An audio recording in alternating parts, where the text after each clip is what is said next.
Diam-diam beli rumah untuk selingkuhannya tanpa suamiku tahu bahwa keluargaku pemilik perumahan itu.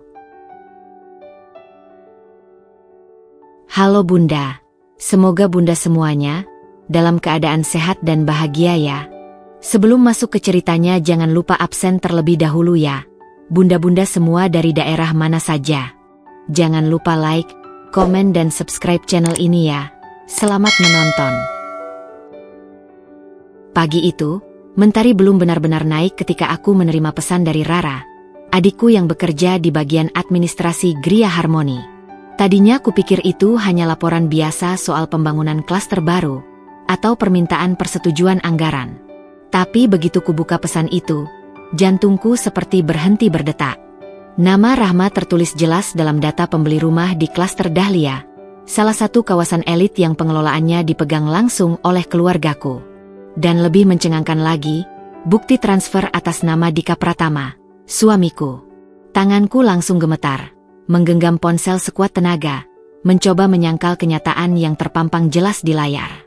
Ini pasti ada kesalahan, kan? Mungkin hanya nama yang mirip. Tapi Rara, yang ku kenal cermat dan teliti, sudah menyertakan foto KTP Rahma, dan foto tangkapan layar transfer dari rekening bersama yang selama ini kugunakan untuk membayar kebutuhan rumah tangga kami. Air mataku jatuh tanpa permisi. Rasanya seperti ditusuk dari belakang oleh orang yang selama ini kupeluk paling erat. Mas Dika, suamiku, selama ini memakai uang kita, uangku, untuk membelikan rumah untuk selingkuhannya? Rumah, bukan sekadar apartemen singgah, bukan hotel rahasia, tapi rumah, lengkap dengan surat legalitas dan fasilitas lengkap. Di perumahan milik keluargaku sendiri. Betapa bodohnya dia. Atau betapa yakinnya dia kalau aku tak akan pernah tahu. Aku duduk lemas di lantai, menggigit bibirku sendiri agar tidak menjerit. Semua kenangan bersamanya berkelebat di kepalaku. Dari awal pernikahan kami yang penuh cinta, sampai malam-malam ketika ia pulang telat dengan alasan lembur proyek.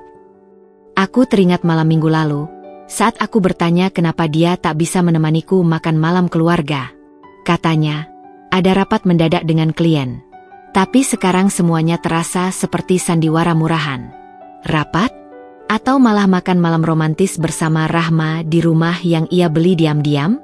Tiba-tiba, segala hal kecil yang dulu kuanggap sepele jadi terasa seperti potongan puzzle dari pengkhianatan besar. Parfum asing di bajunya, notifikasi WA yang buru-buru ia sembunyikan, alasan-alasan klise yang sering ia lontarkan setiap kali aku mulai curiga. Aku bangkit dengan gemetar, berjalan ke meja kerja dan membuka laptopku. Kuakses sistem internal Gria Harmoni menggunakan akun khusus milik keluarga, dan memastikan semua data yang dikirim Rara itu benar. Tidak ada yang salah. Semuanya sah secara hukum, ditandatangani oleh Rahma sendiri. Bahkan lampiran KTP Dika sebagai penjamin pun ada di sana. Ya Tuhan, betapa yakinnya mereka bahwa aku tak akan pernah tahu. Betapa teganya Dika, yang tidur di ranjang yang sama denganku setiap malam, tapi ternyata sibuk membangun masa depan bersama perempuan lain. Aku menatap cermin di sudut ruangan. Wajahku pucat, mata mulai sembab, tapi dari dalam diriku mulai tumbuh bara. Bukan hanya sedih. Aku marah. Marah pada Dika. Marah pada Rahma. Tapi yang paling menyakitkan, aku juga marah pada diriku sendiri, karena terlalu percaya. Aku telah memberikan segalanya untuk pernikahan ini. Cinta, waktu, tenaga, bahkan seluruh hasil kerja kerasku. Dan sebagai balasannya, ia malah memberikan rumah kepada perempuan lain. Di atas tanah milik keluargaku. Aku menutup laptop dan kembali duduk. Tidak, aku tidak akan menangis lebih lama. Tidak kali ini. Jika selama ini aku selalu memaafkan Dika untuk hal-hal kecil yang tampak seperti ketidaksengajaan, maka kali ini, tidak ada lagi alasan. Ia sudah melewati batas. Dan tanpa ia sadari, ia bermain di wilayah yang bukan hanya salah, tapi juga bodoh. Karena ia lupa, ia membeli sarang untuk selingkuhannya di kandang singa milik istrinya sendiri. Dengan napas tertahan, aku membalas pesan Rara. Jangan ubah apapun dulu. Aku butuh semua bukti. Kita akan mainkan ini pelan-pelan. Aku bukan Dinda yang dulu lagi, yang selalu memberi celah maaf. Kini aku adalah Dinda yang akan membalas semuanya. dengan cara yang tak akan pernah mereka sangka. Malam itu aku tak bisa tidur. Rasanya setiap kali memejamkan mata, wajah Dika dan Rahma terus menghantui pikiranku. Aku bolak-balik di tempat tidur yang terasa dingin dan asing, padahal tubuhku masih terbaring di kamar utama rumah kami. Kamar yang dulu jadi tempat kami berbagi cerita, tawa, bahkan tangis. Tapi sekarang, tempat ini terasa seperti panggung sandiwara, penuh kepalsuan. Aku mulai berpikir, sudah berapa lama aku dibohongi? Apakah sejak Rahma dipecat dari perusahaan Dika? Atau bahkan jauh sebelum itu? Pagi-pagi sekali aku bangun dan membuat secangkir kopi hitam yang pekat. Tak ada selera untuk sarapan, bahkan aromanya pun membuatku muak. Aku menyalakan laptop, membuka kembali folder berisi dokumen rumah yang Rahma beli. Setiap file kubuka perlahan, kuamati dengan detail. Aku menemukan nota-nota pembelian furnitur mewah dari toko interior ternama. Sofa kulit Italia, kasur premium, lemari pakaian buatan custom. Semuanya dibayar dengan rekening atas nama Dika Pratama. Bahkan aku menemukan bukti transfer dari rekening kami. Rekening yang selama ini aku isi dari penghasilanku sebagai konsultan properti, dan yang seharusnya dipakai untuk masa depan anak kami nanti. Satu persatu dokumen itu kubuka sambil menahan emosi. Aku membuat salinan digital dan mencatat semua tanggal transaksi, menyusunnya dalam urutan kronologis. Ini bukan hanya penyelidikan pribadi. Ini persiapan. Aku tak ingin lagi jadi istri yang hanya menangis dan memohon penjelasan. Aku ingin menjadi saksi yang siap menggugat. Setelah itu, aku mulai menelusuri jejak digital Rahma. Media sosialnya semula terkunci. Tapi Rara membantuku membuat akun palsu dengan identitas fiktif sebagai calon pembeli rumah. Dari situlah semuanya mulai terbuka. Dalam satu foto, ia memamerkan jam tangan edisi terbatas di tangan kirinya. Aku mengenali jam itu. Itu hadiah ulang tahun yang dulu kupikir dibelikan Dika untuk ayahnya. Dalam video singkat lain, ia duduk di sofa yang persis sama dengan yang ada dalam katalog belanja interior. Ia memberi caption dengan kalimat menjijikan. Hidup tenang di rumah impian. Akhirnya doa perempuan baik didengar juga. Perempuan baik? Aku hampir tertawa miris. Kalau perempuan sepertinya dianggap baik, lalu aku apa? Aku menyelidik lebih dalam lagi. Aku minta tolong temanku di bagian keuangan kantor Dika. Teman lama semasa kuliah dulu yang sekarang jadi kepala divisi keuangan di sana. Ia memberiku akses ke laporan reimbursement dan pengeluaran pribadi Dika. Ada nota makan malam di restoran hotel bintang 5, pemesanan kamar hotel di luar kota yang tidak pernah ia ceritakan padaku, dan pembelian tiket pesawat untuk 2 orang ke Bali, pada minggu yang katanya ia harus lembur sampai pagi. Semuanya mulai membentuk pola. Pola pengkhianatan yang telah lama terjadi, tapi tertutup rapi oleh senyum manis dan kata-kata manis Dika setiap kali ia pulang ke rumah. Saat membuka rekaman CCTV yang tersimpan di kantornya, yang diam-diam berhasil kuakses lewat koneksi temanku juga. Aku menyaksikan sendiri bagaimana Dika menggenggam tangan Rahma di parkiran belakang kantor. Ia mencium dahinya dan membukakan pintu mobil mewah yang selama ini kupikir hanya ia pakai untuk perjalanan dinas. Jantungku seperti diremas-remas. Aku ingin menjerit, ingin mengamuk. Tapi aku menahan semuanya. Karena kali ini, aku tidak ingin gegabah. Aku ingin tahu sampai sejauh apa mereka bermain. Sampai seberapa dalam mereka menggali lubang pengkhianatan ini. Aku tahu, satu langkah yang salah bisa membuat mereka menutupi semua jejak. Tapi jika aku sabar, mereka akan merasa aman. Dan ketika mereka merasa aman, itulah saatnya aku menghancurkan semuanya. Malam itu, setelah semua file kuarsipkan dan kusimpan dengan aman di 2 hard disk eksternal, aku menatap langit-langit kamar sambil mengelus perutku sendiri. Bukan karena aku hamil, tapi karena di sanalah dulu aku bermimpi membesarkan anak kami bersama-sama. Di bawah atap rumah ini, di bawah lindungan cinta yang ternyata palsu. Kini, rumah ini bukan lagi tempat bernaung, tapi medan perang. Aku tak akan menghadapinya dengan tangisan. Tidak. Aku akan membuat Dika dan Rahma tahu, mereka baru saja menyentuh wanita yang salah. Dan mereka tidak akan pernah bisa kembali ke kehidupan nyaman yang dulu mereka nikmati. Karena aku, Dinda, akan mengambil semuanya kembali. Dengan cara yang paling elegan dan menyakitkan. Rahma. Nama yang dulu tidak pernah berarti apa-apa bagiku, kini seperti duri yang tertancap di setiap sudut hidupku. Perempuan itu, yang pernah sekilas kulihat dalam salah satu foto bersama karyawan saat gathering kantor suamiku, kini menjelma menjadi sosok perusak rumah tangga yang selama ini kujaga dengan segala doa dan air mata. Wajahnya memang cantik, tapi ada sesuatu dalam sorot matanya yang membuatku tak nyaman sejak dulu. Mata yang penuh ambisi, mata yang pandai memohon saat di bawah dan menindas saat di atas. Dari informasi yang kukumpulkan, Rahma dulunya adalah karyawan marketing di perusahaan Dika. Bukan posisi tinggi, tapi cukup dekat dengan klien dan tentu saja dengan atasan. Konon, dia dipecat karena kasus manipulasi data penjualan dan menerima komisi gelap dari vendor. Tapi anehnya, setelah dipecat, bukannya menghilang seperti kebanyakan karyawan bermasalah, ia justru semakin sering muncul di sekitar Dika. Dengan dalih, butuh bantuan, dan, sedang masa sulit, ia merapat pada suamiku, menjadikannya pahlawan yang konon menyelamatkannya dari keterpurukan.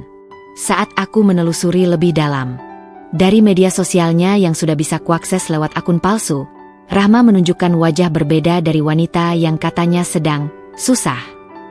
Ia berlibur ke resort eksklusif, pamer tas branded, bahkan makan malam di tempat yang biasanya kami kunjungi untuk merayakan ulang tahun pernikahan. Yang paling membuatku ingin melempar ponsel adalah saat ia mengunggah foto tangannya yang memakai cincin berlian, dengan caption murahan, "Bukan siapa dulu, tapi siapa yang selalu ada sekarang." Dan pada saat yang sama, Dika sedang dalam perjalanan bisnis, yang katanya tak bisa diganggu sama sekali. Aku mencatat semua itu. Bukan karena aku tak punya hal lain untuk kulakukan, tapi karena aku tahu, aku akan membutuhkan semua ini suatu saat nanti.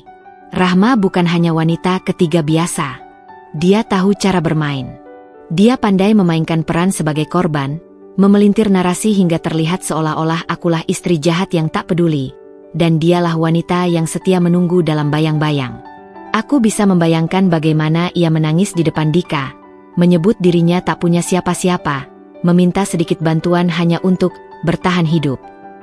Padahal kenyataannya, bantuan itu adalah rumah mewah di klaster elit dan gaya hidup yang bahkan melebihi penghasilan bulanan seorang direktur. Yang membuatku muak bukan hanya karena ia merebut suamiku, tapi karena ia menikmatinya dengan bangga. Tak ada rasa malu, tak ada rasa bersalah. Rahma seolah ingin seluruh dunia tahu bahwa ia berhasil merebut milik orang lain dan memamerkannya sebagai trofi. Aku bahkan menemukan video pendek yang sengaja direkam dengan suara samar, memperlihatkan mobil suamiku memasuki garasi rumah barunya, rumah yang ia beli diam-diam. Aku tak tahu, apakah Rahma memang sebodoh itu atau sebenarnya sedang menantangku? Seolah berkata, "Lihat, aku bisa ambil hidupmu kapan saja." Tapi ada satu hal yang Rahma lupa. Aku bukan perempuan lemah yang akan duduk diam dan menangis melihat semuanya hancur. Aku dibesarkan dari keluarga pebisnis yang terbiasa menghadapi persaingan, tekanan, dan pengkhianatan. Dan kalau Rahma pikir dia bisa menyingkirkanku hanya dengan menggoda Dika, maka ia sudah salah besar. Aku menyusun semuanya dengan tenang. Bukti transfer, foto-foto, rekaman CCTV, unggahan sosial media, hingga laporan pembelian properti yang ia urus bersama Dika. Bahkan Rara berhasil mendapatkan surat pernyataan dari developer interior yang menyebut bahwa pemesanan seluruh isi rumah atas nama Rahma dibayar penuh oleh Dika Pratama. Saat malam datang, aku duduk di ruang tamu sendirian, menatap langit-langit dengan dada penuh bara. Bukan karena cemburu, tapi karena harga diri yang diinjak-injak. Rahma tak hanya merebut suamiku, ia mencuri dari hidupku, dari waktu, dari pengorbanan yang sudah kuberikan selama bertahun-tahun. Tapi aku akan pastikan, setiap yang ia nikmati hari ini akan lenyap esok. Ia mungkin merasa telah memenangkan hati Dika, tapi ia tak tahu, permainan ini baru saja dimulai. Dan dalam permainan ini, akulah yang pegang kendali. Hari itu aku datang lebih pagi dari biasanya ke kantor pengelola Gria Harmoni. Langit masih menyisakan warna kelabu, dan embun tipis masih menempel di kaca mobil saat aku parkir tepat di depan lobi utama. Sepagi ini, aku tak peduli lagi soal dandanan atau penampilan. Tak ada lipstik merah, tak ada high heels. Hanya kemeja putih dan celana hitam longgar. Yang kubawa hari ini bukan senyum istri pengertian, melainkan langkah tenang dari wanita yang telah menentukan akhir permainan. Aku disambut oleh Rara yang sudah menunggu dengan segelas teh hangat di ruang kerjanya. Wajahnya tegang, meskipun ia berusaha tetap profesional. Ia tahu ini bukan sekadar masalah rumah tangga. Ini adalah masalah harga diri, masalah darah dan keluarga. Aku sudah print surat perubahan kebijakan cicilan. Kak, bisiknya pelan, menyerahkan map berisi lembaran-lembaran legal yang sudah disusun rapi. Nanti sore aku bisa kirim ke alamat Rahma lewat kurir ekspres. Kalau dia baca, pasti langsung panik. Aku membuka map itu. Di situ tertulis jelas, perubahan syarat pembayaran rumah di klaster Dahlia. Yang semula cicilan bisa dicicil selama 24 bulan, kini berubah menjadi pelunasan penuh dalam waktu 3 bulan. Atau properti dianggap wan prestasi dan akan disita tanpa pengembalian dana. Aku tersenyum. Tapi bukan senyum bahagia. Ini senyum dingin yang lahir dari luka yang terus menganga. Kirimkan. Jangan lupa, sertakan stempel resmi perusahaan dan tanda tangan notaris. Kita buat seolah ini perubahan normal dari pihak manajemen. Rara mengangguk, lalu mengambil ponselnya. Ia langsung menghubungi kurir langganan. Aku berdiri di samping jendela besar ruangannya, menatap klaster Dahlia dari kejauhan. Rumah Rahma berdiri di ujung barisan, dengan desain minimalis bergaya Skandinavia. Cantik memang. Tapi rumah itu dibangun di atas pondasi pengkhianatan. Dan aku akan merobohkannya, bata demi bata, dari dalam. Sore itu, surat sampai di tangan Rahma. Aku tahu karena Rara memasang pelacak mini pada paket yang dikirim. Begitu diterima, aku bisa membayangkan ekspresinya saat membaca lembaran demi lembaran surat itu. Panik, marah, bingung. Dan benar saja, sekitar pukul 6 sore, Mas Dika menelponku. Suaranya terdengar tergesa, tapi tetap mencoba terdengar normal. Din, kamu tahu nggak soal kebijakan baru di Gria Harmoni? Rumah yang maksudku, rumah temanku, katanya harus lunas dalam 3 bulan. Aneh banget kan? Aku menahan tawa. Rumah temanku? Dika masih saja menyembunyikan rahasia yang sudah kupegang sepenuhnya. Aku memainkannya dengan lembut. Loh? Masa? Sih? Tapi memang akhir-akhir ini banyak yang kita evaluasi, Mas. Soalnya banyak rumah yang dibeli untuk spekulasi. Padahal perumahan ini segmentasi keluarga tetap. Jadi, mungkin itu alasannya. Aku menahan napas agar suaraku terdengar wajar. Gimana caranya bisa dinegosiasi? Ya? Tanya Dika cepat. Kali ini aku menangkap sedikit nada cemas dalam suaranya. Bisa sih. Tapi harus pengajuan resmi. Pakai tanda tangan pembeli dan pemilik dana. Jawabku pelan, sambil menatap ke arah cermin. Kamu kenal pembelinya? Dia terdiam sebentar. Enggak sih, temen kantor. Tapi aku coba tanyain deh. Hatiku tertawa puas. Ia mulai kebingungan. Aku bisa bayangkan malam itu Dika pasti langsung menemui Rahma. Mungkin dengan nada tinggi, mungkin dengan rasa bersalah. Rahma, dengan segala keangkuhannya, pasti tidak terima. Wanita seperti dia tidak terbiasa ditekan. Dan ketika dua manusia licik saling menyalahkan, disitulah kebusukan mereka akan meledak dengan sendirinya. Beberapa hari kemudian, drama berikutnya terjadi. Rara mengirimi rekaman CCTV dari gerbang klaster Dahlia. Terlihat mobil Dika masuk dengan kecepatan tinggi, dan tak lama kemudian suara pertengkaran terdengar samar dari luar rumah Rahma. Sayangnya, tidak terekam penuh. Tapi cukup untuk mengkonfirmasi dugaanku. Rahma panik, dan Dika mulai ketar-ketir. Yang tidak mereka tahu, ini baru langkah pertama. Masih ada banyak kejutan lain yang akan kuberikan. Malam itu aku duduk di balkon rumah sambil menyeruput kopi. Dingin angin malam tak terasa karena darahku jauh lebih dingin. Aku membuka ponsel dan menulis catatan. 1. Periksa aliran dana Dika ke rekening pribadi lainnya. 2. Cek properti lain atas nama Rahma. 3. Simpan rekaman CCTV terbaru. 4. Kirim pesan anonim ke Rahma. Kau tinggal di rumah milik istri sah yang kau rampas suaminya. Permainan ini bukan lagi soal cinta. Ini tentang siapa yang bertahan di akhir cerita.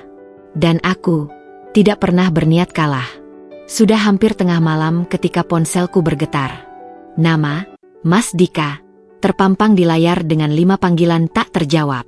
Aku tidak mengangkat. Bukan karena aku tidur. Justru aku duduk di ruang kerja, menatap layar laptop sambil tersenyum dingin. Di hadapanku, lembaran laporan keuangan kami berdua terpampang jelas, lengkap dengan jejak transaksi yang mengalir ke berbagai akun yang tak pernah ku ketahui sebelumnya. Nomor rekening atas nama Rahma Dwi Larasati, dengan nominal jutaan rupiah yang rutin ditransfer setiap bulan. Termasuk transaksi mencurigakan ke toko perabotan mewah, salon eksklusif, dan bahkan penginapan mahal di luar kota. Semua dari rekening bersama kami. Tanganku menggepal. Ini uang hasil keringatku juga. Uang yang kutabung dengan harapan kami bisa punya anak, rumah yang lebih besar, masa depan yang stabil. Tapi ternyata, suamiku justru menginvestasikannya ke lubang neraka. Pagi harinya, ketika aku sedang sarapan bersama mama dan papa, Dika akhirnya pulang. Tidak seperti biasanya yang rapi dan wangi, kali ini penampilannya kusut, matanya sembab, dan langkahnya limbung seperti orang yang kehabisan arah. Aku pura-pura kaget. Mas, kamu kenapa? Mukamu pucat banget. Dika menarik kursi dan duduk tanpa diminta. Mama yang sedari tadi mengupas buah memandangnya sekilas, lalu berlalu ke dapur tanpa sepatah kata. Ia tahu ada yang salah, tapi dia juga tahu ini urusanku, dan Mama adalah tipe wanita yang percaya aku bisa menyelesaikan luka-luka hidupku dengan elegan, tanpa ribut-ribut. Dinda, aku butuh bantuan. Suara Dika serak. Aku butuh uang. Ada investasi darurat yang gak bisa kutunda. Aku meletakkan sendok perlahan. Menatap matanya dengan tenang. Investasi apa, Mas? Ini, properti. Kerjasama sama rekan lama. Tapi butuh dana cepat. Kamu masih simpan dana cadangan kita, kan? Ia mencoba tersenyum, tapi wajahnya lebih terlihat seperti pengemis yang minta dikasihani. Properti? Jadi sekarang dia membungkus kebutuhan rumah untuk selingkuhannya sebagai investasi? Aku mengambil napas dalam-dalam. Ada. Tapi tidak bisa langsung aku transfer. Apalagi jumlahnya besar. Aku ngerti. Tapi bisa nggak? Kita bikin perjanjian? Kayak pinjam resmi. Kamu sebagai pemberi dana, aku peminjam. Nanti aku ganti bulan depan. Please, Din. Ini penting banget. Dan disinilah perangku dimulai. Dengan tangan yang tak gemetar, aku berdiri dan mengambil map yang sudah kusiapkan sejak semalam. Selembar surat perjanjian pinjaman pribadi, lengkap dengan pasal-pasal yang terlihat sederhana tapi pada dasarnya menjebak. Aku setuju. Tapi harus hitam di atas putih, Mas. Supaya nggak ada kesalahpahaman di kemudian hari. Aku menyodorkan dokumen itu. Tanda tangan di sini. Dika sempat terlihat ragu. Tapi rasa terdesak membuatnya tak lagi bisa berpikir panjang. Ia menandatangani dokumen itu, bahkan dengan senyum penuh keyakinan. Bodoh. Tanda tangan itu akan menjadi bukti legal di kemudian hari. Bahwa ia meminjam uang dalam jumlah besar, yang tidak akan pernah ia lunasi, dan kelak akan menjadi landasan untuk menyeretnya ke pengadilan dalam gugatan cerai dan pengembalian aset. Beberapa hari kemudian, Rara mengirimiku pesan. Kak, Mas Dika transfer ke rekening Rahma lagi. Kayaknya buat bayar lunas rumah itu. Tapi tetap masih kurang dananya. Aku tertawa kecil. Akhirnya ia jatuh ke perangkap yang kubuat sendiri. Hari itu mendung. Langit tampak seperti cermin perasaanku. Gelap, pekat, penuh ancaman yang belum jatuh. Di layar laptopku, rekaman CCTV dari kantor Mas Dika sedang kuputar ulang. Seseorang membocorkan padaku bahwa Dika sering menyelinap masuk ruang rapat lantai 2, yang tidak aktif digunakan. Dan saat kuselidiki, benar saja, di rekaman itulah, Rahma berdiri di hadapannya, bukan sebagai wanita lembut yang pura-pura lemah, tapi sebagai sosok yang menuntut, kasar, dan manipulatif. Aku udah capek nunggu. Katanya rumah itu udah hampir lunas. Mana? Sampai sekarang suratnya belum keluar juga. Teriak Rahma sambil menjatuhkan tas mahalnya ke meja. Mas Dika mencoba meredamnya. Aku lagi usahain, sayang. Tapi prosesnya lama, banyak tahap. Omong kosong. Kamu pikir aku bodoh? Kamu kira aku nggak tahu kamu mulai mundur? Kamu mikir buat ninggalin aku, ya? Dika terdiam. Tapi ekspresinya terlihat panik. Rahma menyeringai sinis. Kalau kamu nggak cepat kasih rumah itu jadi milik aku sepenuhnya, aku akan sebarin semua chat kita. Semua foto-foto kita. Bahkan yang kamu kirim pas lagi di ranjang. Mataku menyipit. Jadi Rahma merekam semuanya juga? Hebat. Perempuan ini benar-benar tahu cara menyandera pria bodoh macam Dika. Kubiarkan rekaman itu terus berjalan. Di bagian akhir, Rahma menunduk ke arah Dika, menatapnya dari dekat. Kamu cuma pion buat aku, Mas. Tapi kalau pion ini nggak berguna lagi, akan aku jatuhin ke lubang. Ia tersenyum dingin. Jangan coba-coba main dua kaki. Aku bisa lebih kejam dari istrimu. Aku menekan tombol pause. Dari awal aku sudah tahu Rahma bukan wanita biasa. Tapi aku tidak menyangka dia seambisius dan seberbahaya ini. Ia bukan sekadar pelakor, dia predator. Dan Dika terlalu tolol untuk menyadarinya sejak awal. Hari berikutnya, kantor Dika dibuat geger oleh isu bahwa Rahma menerobos masuk dan marah-marah di lobi. Aku mendapat laporan itu langsung dari seorang resepsionis yang diam-diam menyukaiku sejak aku pernah datang ke kantor Dika dalam acara ulang tahun perusahaan. Bu Dinda, tadi wanita itu, Rahma, teriak-teriak di lobi. Katanya rumah yang dijanjikan belum lunas, padahal dia udah ngasih semuanya. Kami langsung amankan, tapi seluruh karyawan dengar. Aku menarik napas dalam. Jebakan ini lebih cepat menjepit dari yang kukira. Malam harinya, Dika pulang dengan wajah seperti orang yang tertimpa reruntuhan. Tubuhnya lemas. Ia tak langsung bicara, hanya duduk di ruang tamu seperti mayat hidup. Aku duduk di seberangnya, menyesap teh dengan tenang. Kamu tahu? Tanyanya tiba-tiba. Aku menoleh pelan. Tahu apa? Dia menghela napas panjang, lalu berkata dengan suara serak, tentang Rahma, tentang rumah, tentang semua yang kulakukan. Aku diam beberapa detik, lalu meletakkan cangkirku. Kalau aku bilang ya, kamu mau apa? Ia menunduk. Lalu, perlahan ia berkata, aku minta maaf. Aku mengangguk kecil. Maaf? Karena ketahuan, atau karena menyesal? Ia terdiam. Kamu tahu, Mas, lanjutku, suaraku dingin tapi tenang. Rahma bukan wanita bodoh. Dia bisa manipulatif, cerdas, dan berbahaya. Tapi kamu tahu apa yang lebih menyakitkan? Kamu tahu dia begitu, tapi kamu tetap memilihnya. Kamu biarkan dia menginjak harga diriku, merampas uangku, dan membohongiku tiap malam kamu bilang, aku rapat malam ini. Air mata Dika mulai menetes. Tapi aku tidak goyah. Aku sudah melalui masa sakit, dan sekarang adalah masa pembalasan. Di saat itu juga, HP-ku bergetar. Sebuah notifikasi masuk dari Rara. Rahma tadi telepon lagi. Kak, dia ngamuk.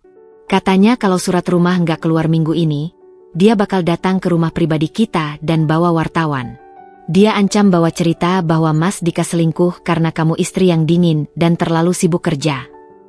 Aku membaca pesan itu sambil tersenyum. Ah, Rahma, sekarang kau mulai kalap. Aku berdiri, menatap Dika yang kini terlihat seperti laki-laki hancur. Kalau kamu pikir ini udah selesai, kamu salah besar. Ini baru permulaan. Tanpa menunggu jawabannya, aku masuk ke kamar. Kupeluk diriku sendiri di depan cermin. Mungkin aku menangis sedikit malam itu, tapi bukan karena patah hati, melainkan karena lega. Aku tahu aku kuat, dan aku tidak akan membiarkan mereka menang. Keesokan harinya, aku menghubungi pengacara keluarga kami. Dan di hari yang sama, aku juga mengatur pertemuan dengan pihak pengelola Gria Harmoni. Surat penyitaan rumah Rahma sedang disiapkan. Dan di sisi lain, Rahma semakin menunjukkan wajah aslinya. Hari itu akhirnya tiba. Aku sudah mempersiapkan segalanya. Rekaman CCTV, tangkapan layar percakapan antara Mas Dika dan Rahma, bukti transfer dari rekening kami ke rekening Rahma, serta semua dokumen properti yang menuliskan dengan jelas, rumah di klaster Dahlia atas nama Rahma, dibayar dari rekening yang terhubung denganku. Sore itu, langit mendung seperti menahan napas bersama perasaanku. Aku duduk di ruang kerja, menata dokumen satu persatu di meja kayu mahoni warisan ibu. Seketika, langkah kaki terdengar dari pintu depan.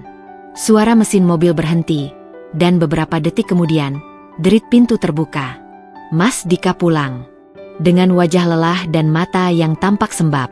Sejak Rahma membuat keributan di kantor dan mengancam menyebar aib, ia terlihat lebih kalut setiap hari. Tapi hari ini, aku sudah tidak peduli pada raut lelahnya. Aku siap membukakan pintu kebenaran, yang tak akan bisa ia tutup lagi. Mas, panggilku, tenang namun tajam. Dika menoleh. Ya. Duduk. Kita perlu bicara. Ia menelan ludah. Sejenak, dia tampak ingin menolak, tapi akhirnya berjalan pelan dan duduk di hadapanku. Aku menggeser satu map coklat ke arahnya. Apa ini? Tanyanya dengan suara rendah. Bukti. Tentang semua kebohonganmu.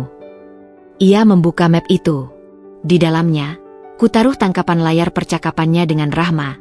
Satu-satu kutandai tanggal dan jamnya.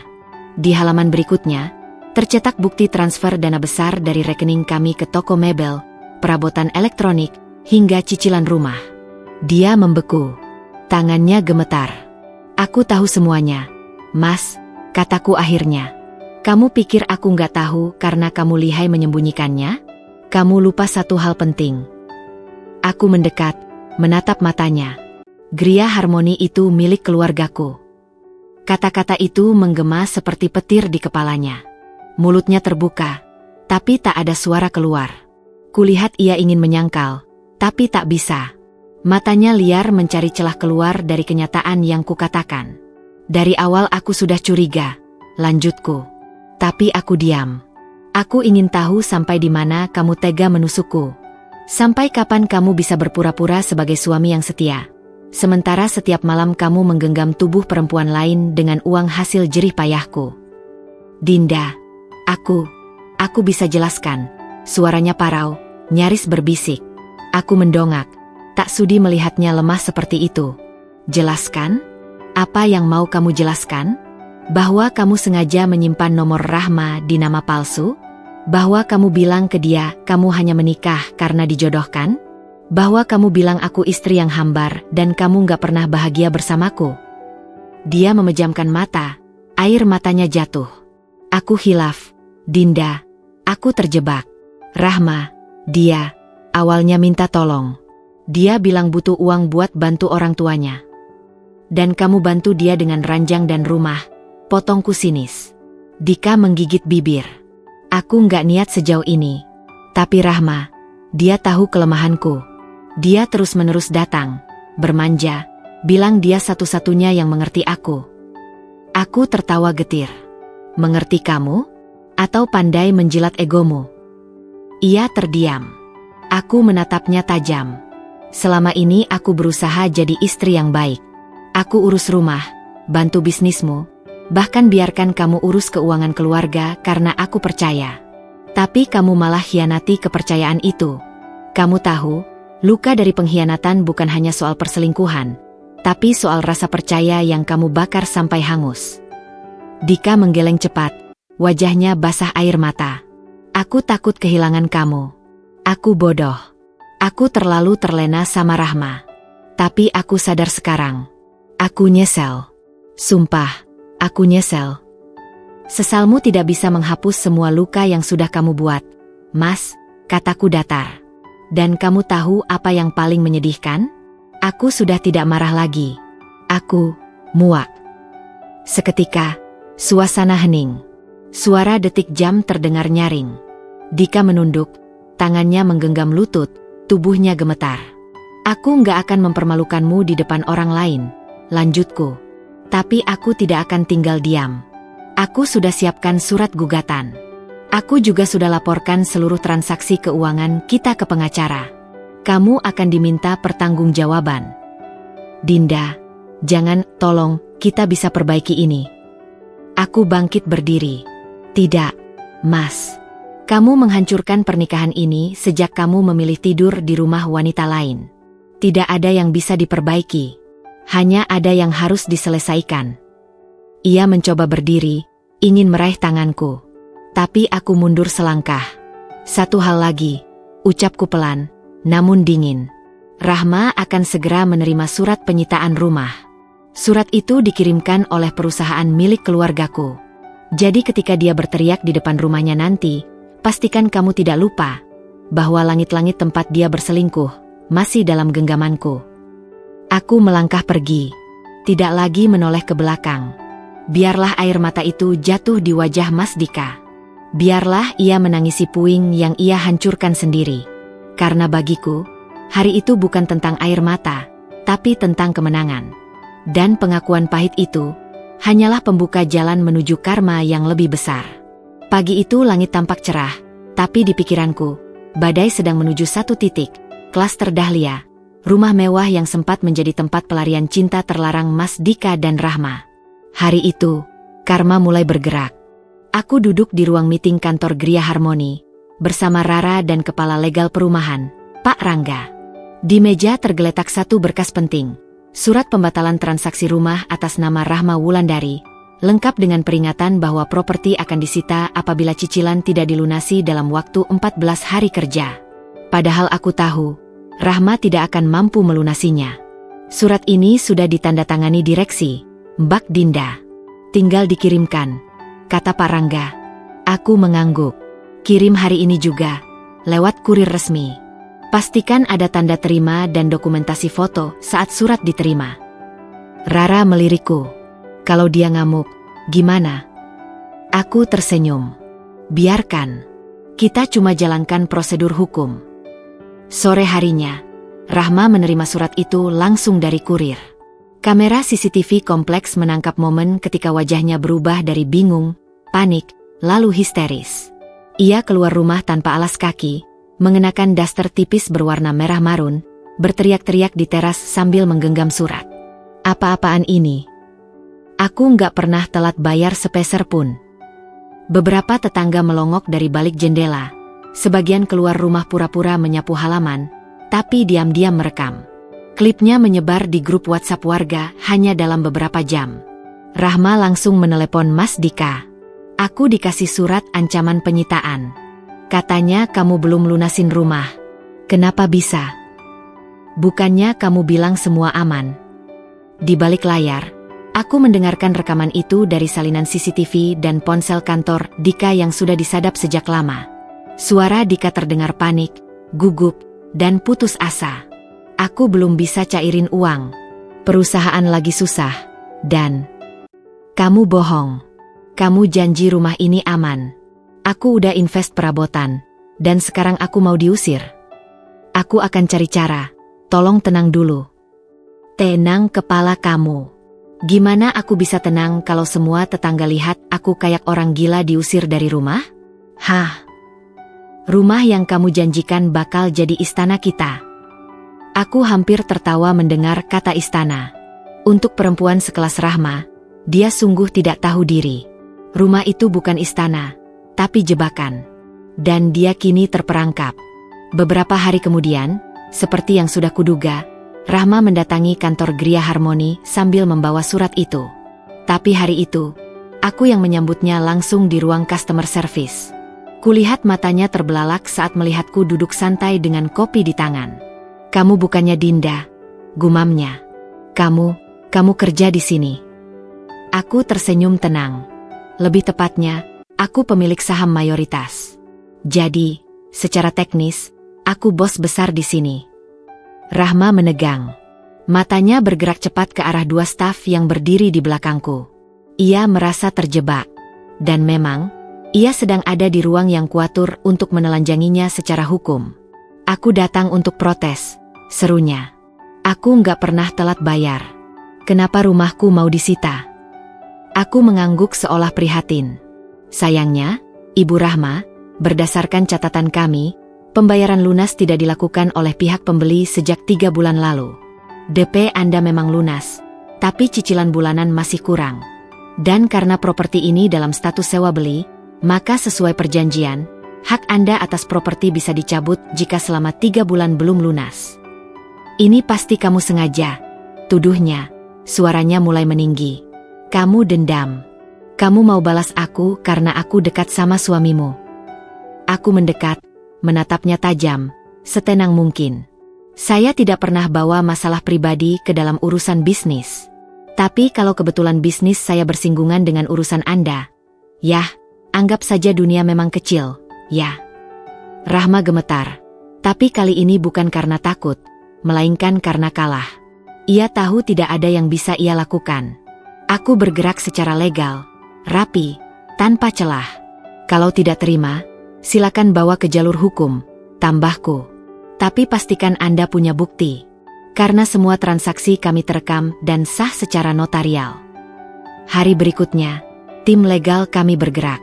Plakat, rumah ini diambil alih oleh pihak pengembang karena wan prestasi pembayaran, dipasang di depan rumah Rahma. Ia menjerit, mendorong petugas, menghalangi plakat dipasang.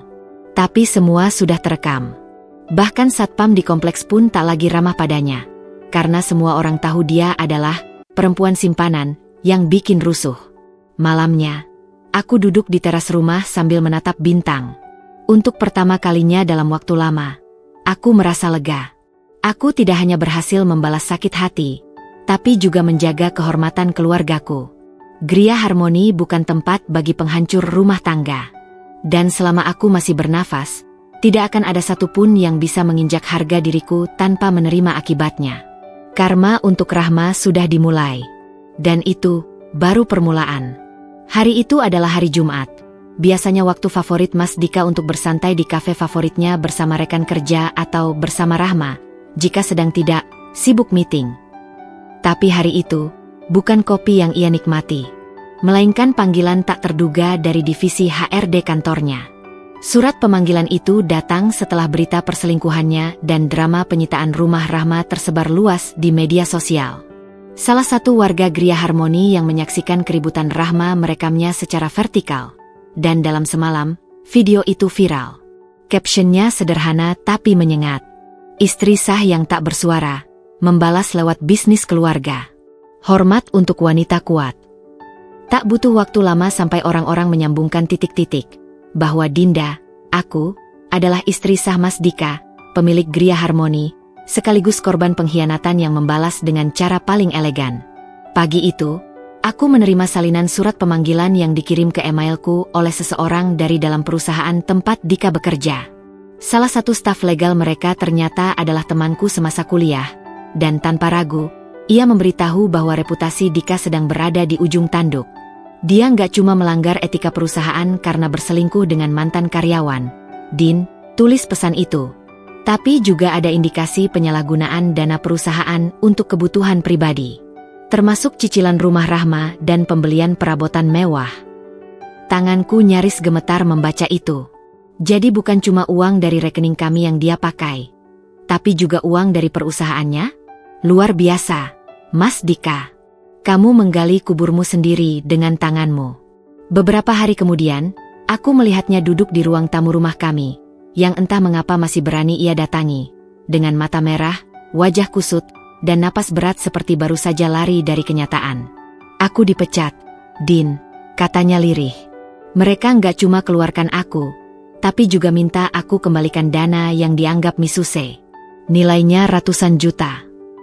Aku hanya memandangi wajahnya dalam-dalam. Wajah yang dulu kupuja, kini tampak seperti bayangan lelaki yang nyaris hancur. Tapi aku tak tergerak. Luka yang kutanggung lebih dari sekadar kehilangan uang atau reputasi. Aku kehilangan kepercayaan, harga diri, dan waktu. Aku butuh kamu. Lanjutnya, kita perbaiki semua. Aku salah. Aku bodoh. Tapi aku masih sayang kamu, Din. Aku tertawa. Datar. Penuh ironi. Sayang, ulangku. Kamu pakai uang kita buat beli rumah buat perempuan lain. Kamu nginap sama dia di belakangku. Kamu bahkan bilang mau nikah diam-diam setelah kamu dapat promosi di kantor. Dan sekarang kamu bilang, sayang? Wajah Dika menegang. Napasnya tertahan. Ia tahu aku tahu segalanya. Bahkan hal-hal yang belum sempat dia akui. Dari mana kamu tahu semua? Tanyanya akhirnya, putus asa. Aku mengangkat bahu.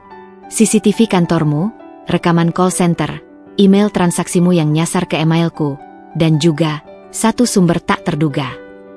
Ia menatapku, bingung. Aku punya orang di tim legal kantormu.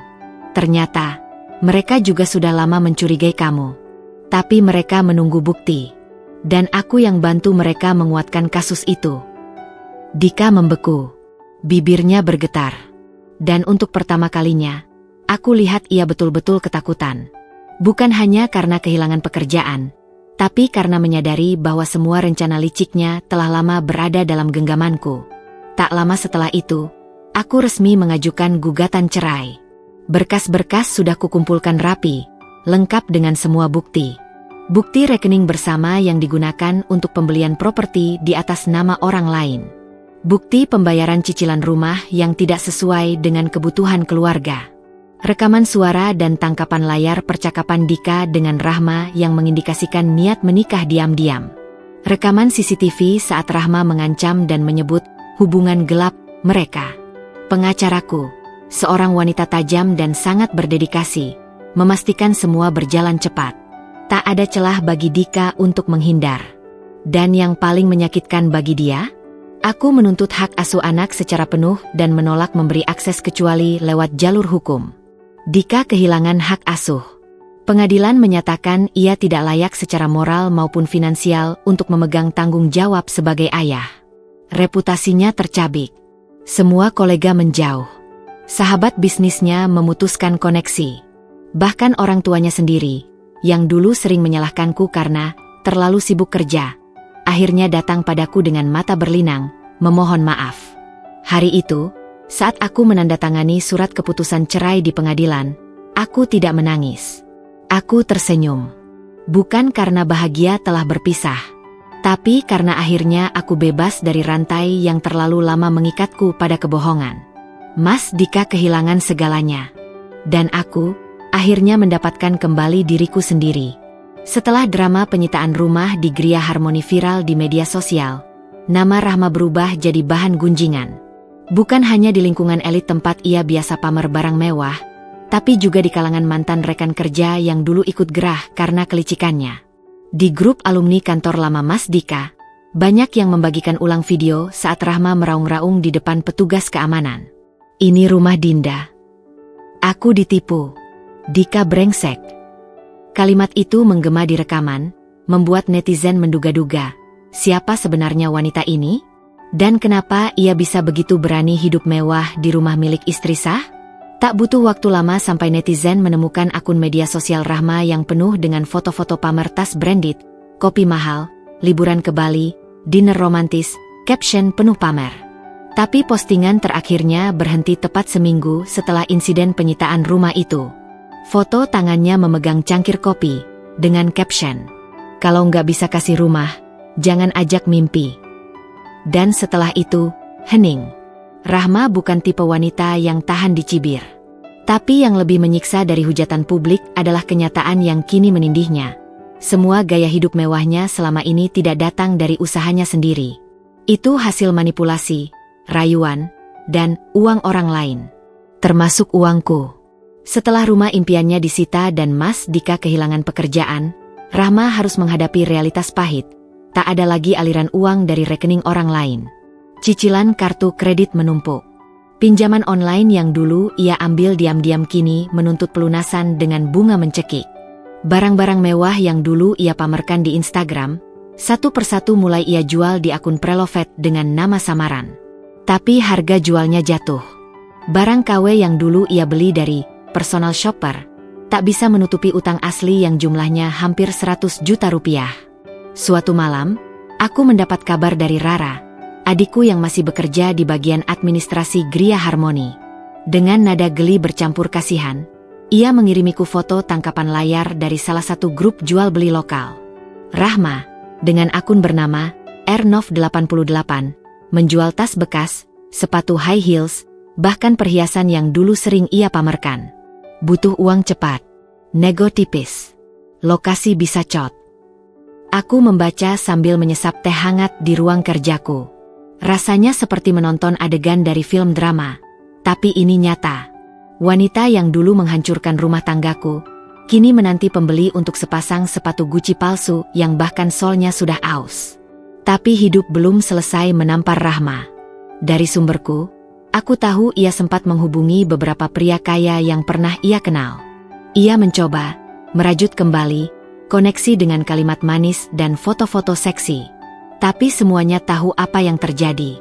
Mereka menjauh, bahkan ada yang secara terang-terangan membagikan tangkapan layar pesan pribadi Rahma yang menawarkan diri. Dan yang lebih tragis, salah satu dari pria itu adalah suami dari teman arisannya sendiri. Temanku itu, setelah tahu, tak segan membuka aib Rahma di komunitas ibu-ibu sosialita. Rahma mulai terpuruk secara psikologis.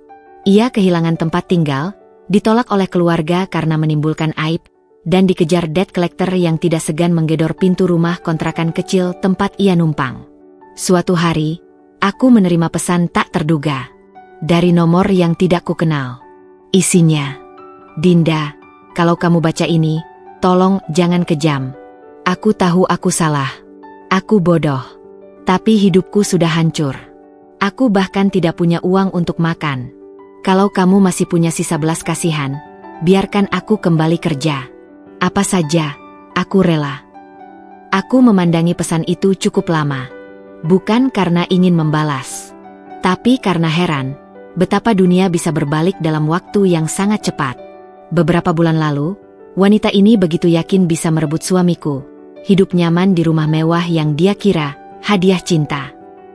Sekarang, dia mohon-mohon pada wanita yang pernah ia injak harga dirinya. Tentu, aku tidak membalas. Bukan karena dendam, aku hanya percaya, sebagian pelajaran hidup memang harus diterima utuh tanpa campur tangan orang lain. Beberapa waktu kemudian, aku dengar Rahma meninggalkan kota. Ia menghilang dari radar. Ada rumor bahwa ia pindah ke kota lain, mencoba memulai hidup baru dengan identitas palsu.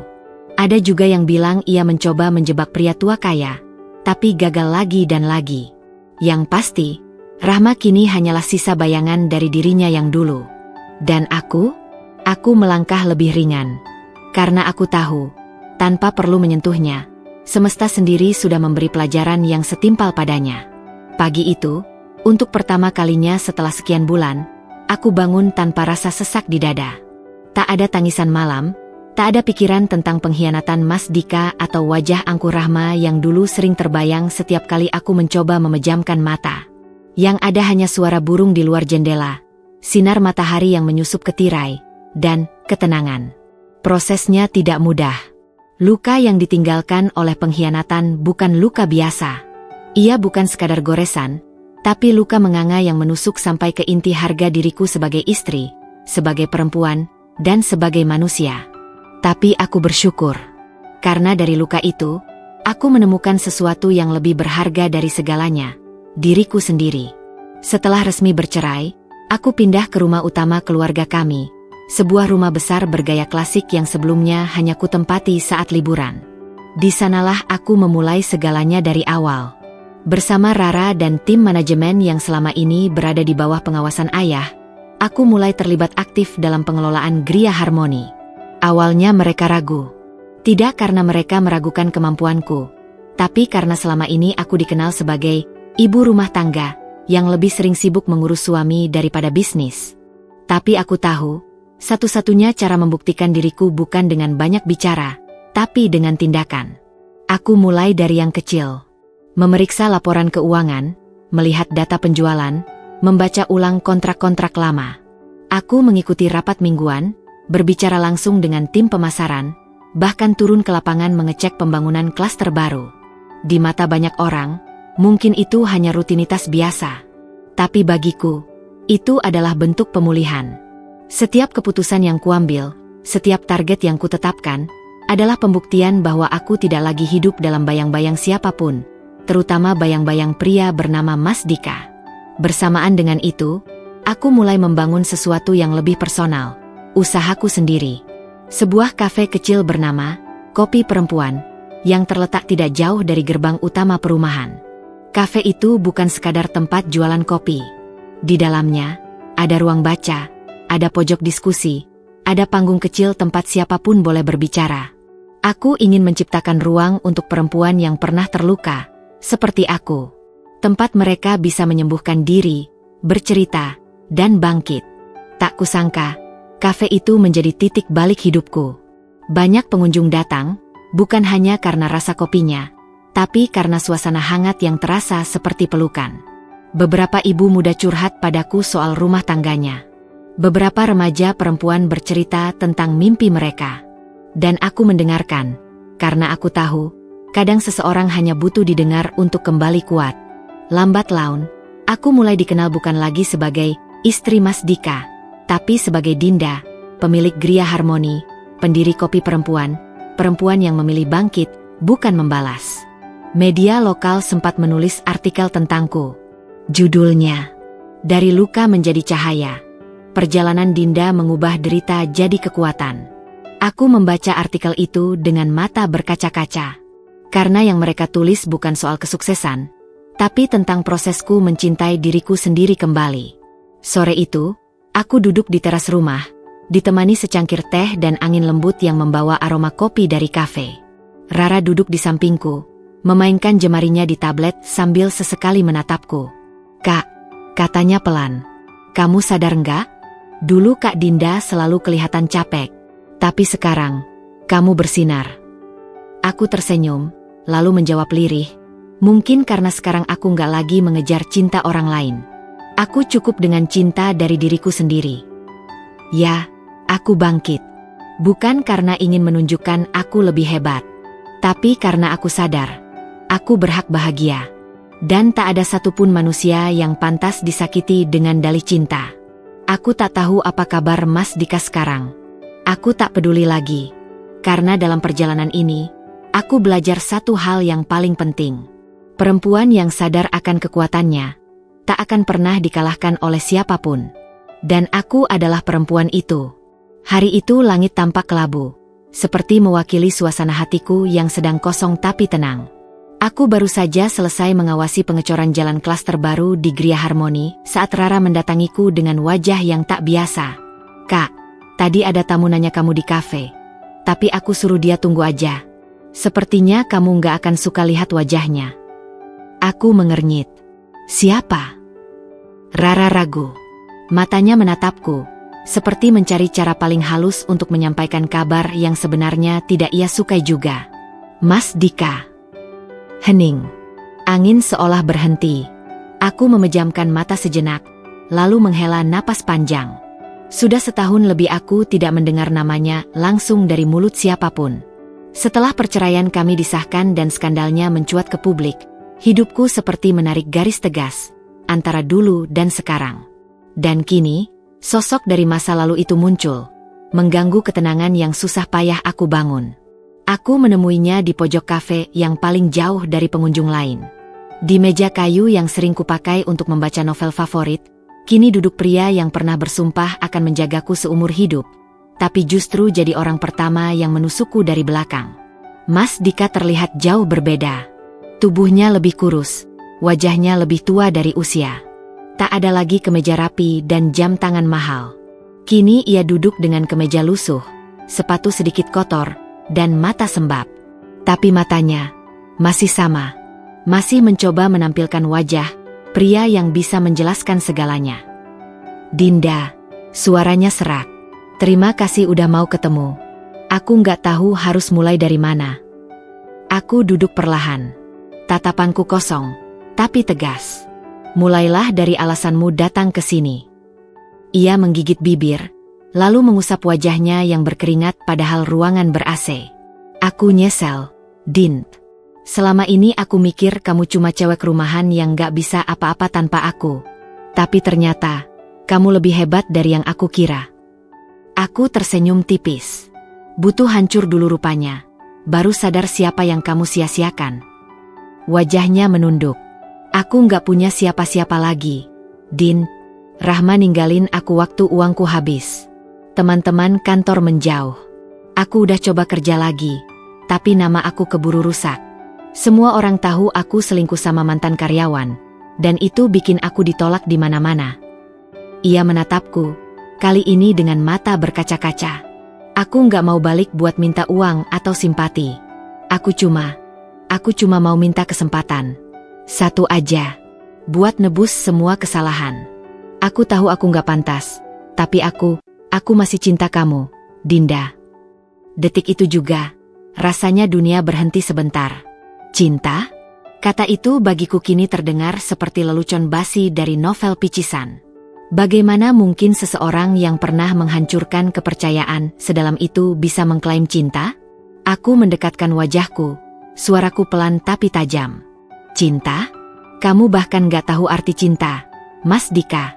Cinta gak akan tega mempermalukan pasangannya. Cinta gak akan menghamili selingkuhan lalu sembunyikan semua dengan kebohongan berlapis. Dinda, aku salah. Aku hilaf. Aku berdiri. Jangan bawa-bawa kata hilaf. Kamu punya waktu berbulan-bulan buat mengakhiri semuanya. Tapi kamu pilih lanjut. Bahkan pakai uang kita untuk beli rumah dan ranjang buat tidur bareng selingkuhanmu. Itu bukan hilaf, itu pilihan. Dan setiap pilihan ada akibatnya. Ia ikut berdiri, mencoba mendekat, tapi aku mundur selangkah.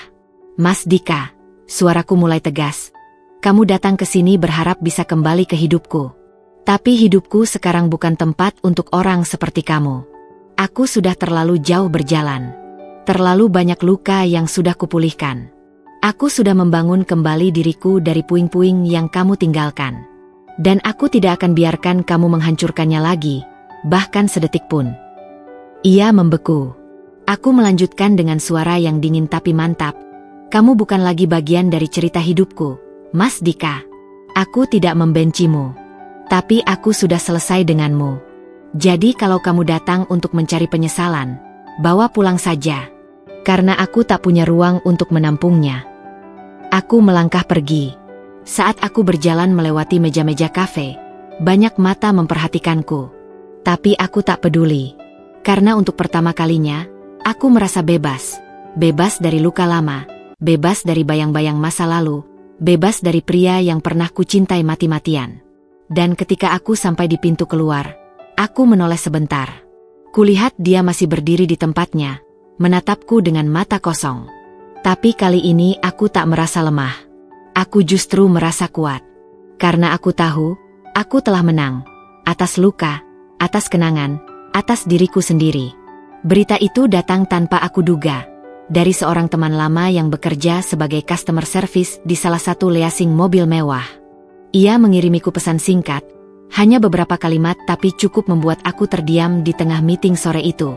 Din, kamu masih ingat Rahma? Wanita itu kabur bawa mobil cicilan atas nama mantan suamimu. Sekarang lagi dicari banyak debt collector. Aku membalas dengan tenang. Masih.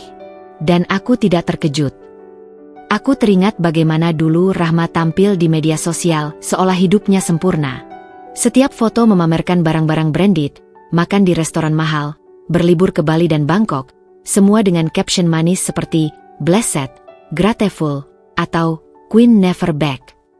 Nyatanya, semua itu hasil dari uang yang bukan miliknya. Uangku.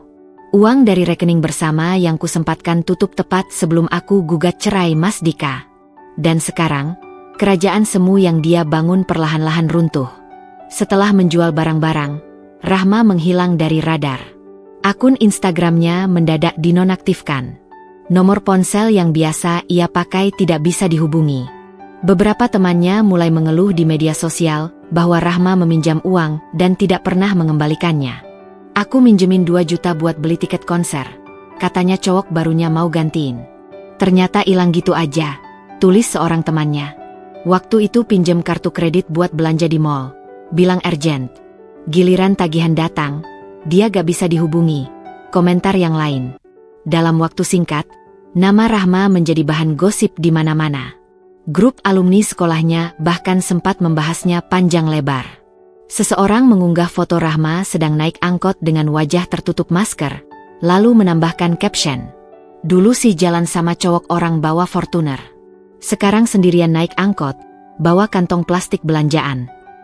Dan yang paling menyedihkan, atau mungkin memuaskan bagi sebagian orang yang pernah disakitinya, adalah saat tersebar informasi bahwa Rahma didepak dari kos-kosan terakhir tempat dia menginap, karena tidak mampu bayar selama 2 bulan.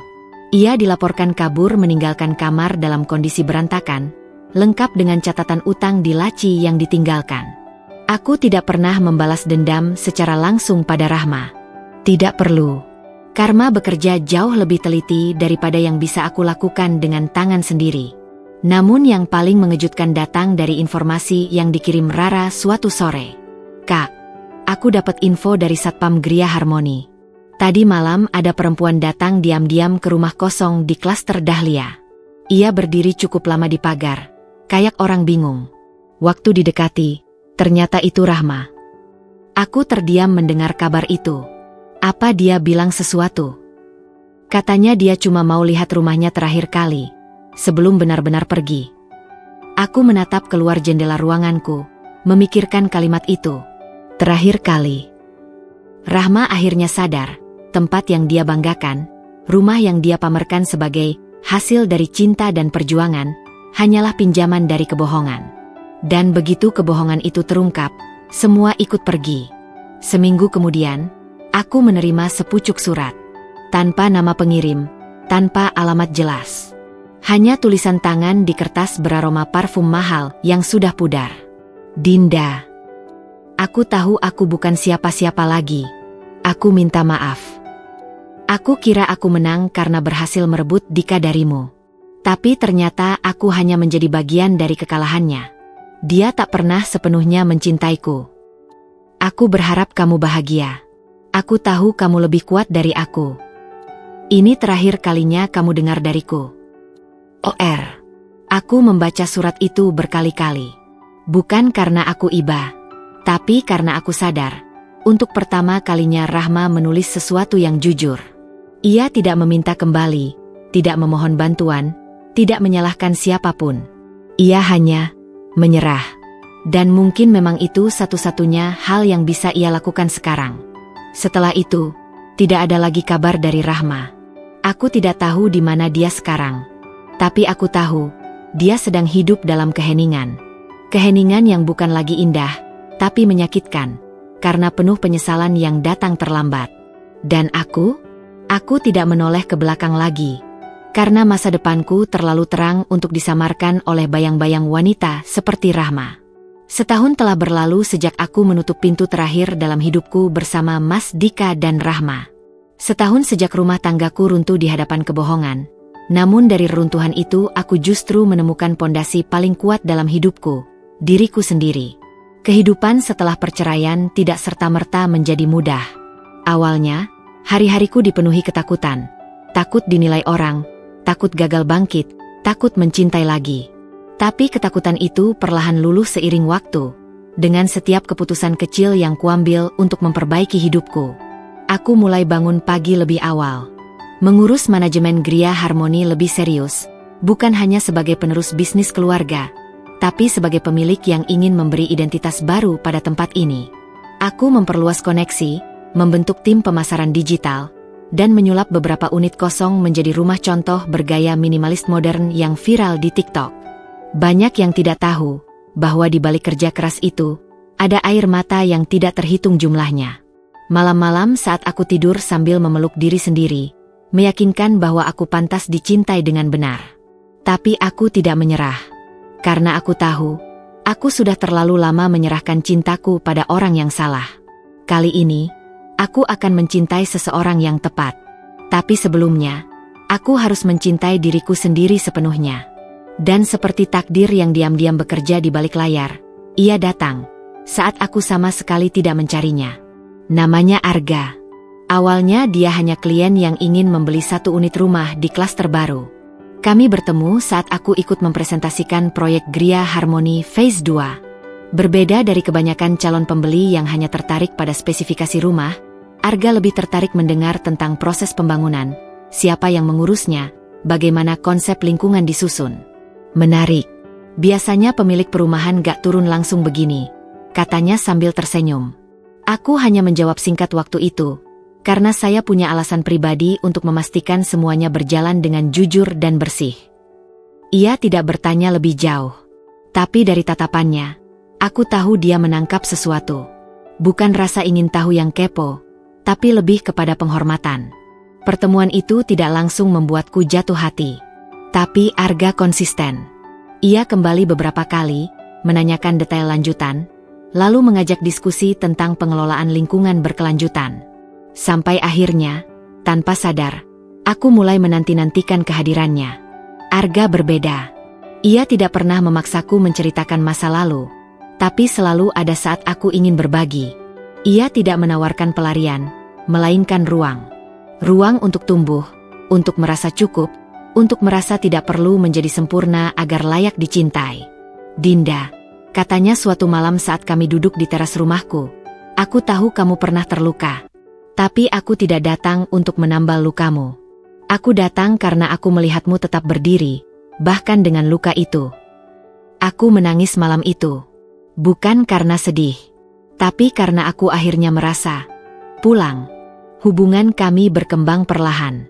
Tidak ada drama, tidak ada sembunyi-sembunyi, tidak ada janji palsu. Kami seperti dua orang dewasa yang sudah cukup mengenal pahitnya cinta, sehingga saat yang manis datang, kami menikmatinya dengan syukur.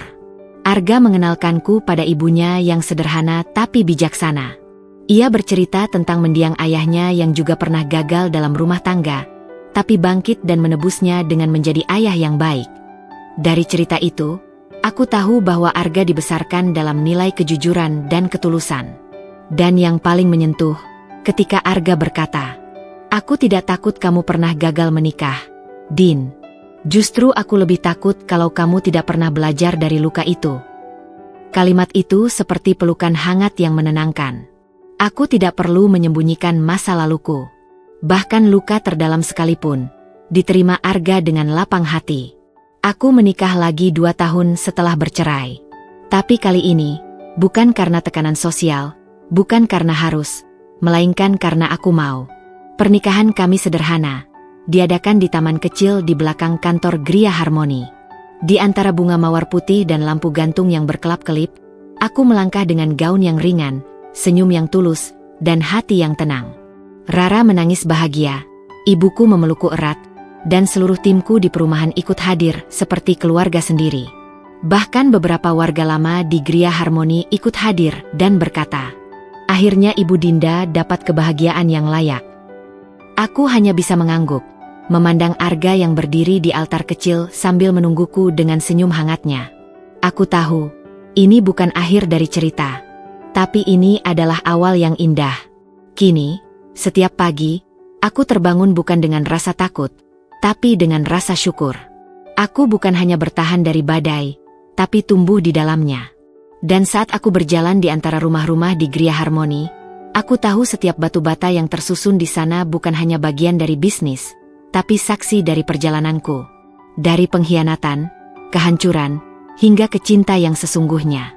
Aku, Dinda, bukan lagi wanita yang menunggu diselamatkan. Aku adalah wanita yang menyelamatkan dirinya sendiri, dan kemudian menemukan cinta sejati saat aku paling pantas menerimanya. Hidup terkadang seperti panggung besar yang tak pernah benar-benar sepi. Bahkan saat tirai ditutup dan para pemain telah turun, gema cerita mereka masih tinggal, bergaung di ruang hati yang paling dalam. Aku, Dinda, berdiri di depan cermin besar di ruang kerjaku. Mengenakan blus putih sederhana dan celana panjang hitam, aku tampak seperti wanita karir kebanyakan. Tapi di balik pantulan itu, aku melihat seseorang yang berbeda dari setahun lalu, bahkan dari 10 tahun yang lalu.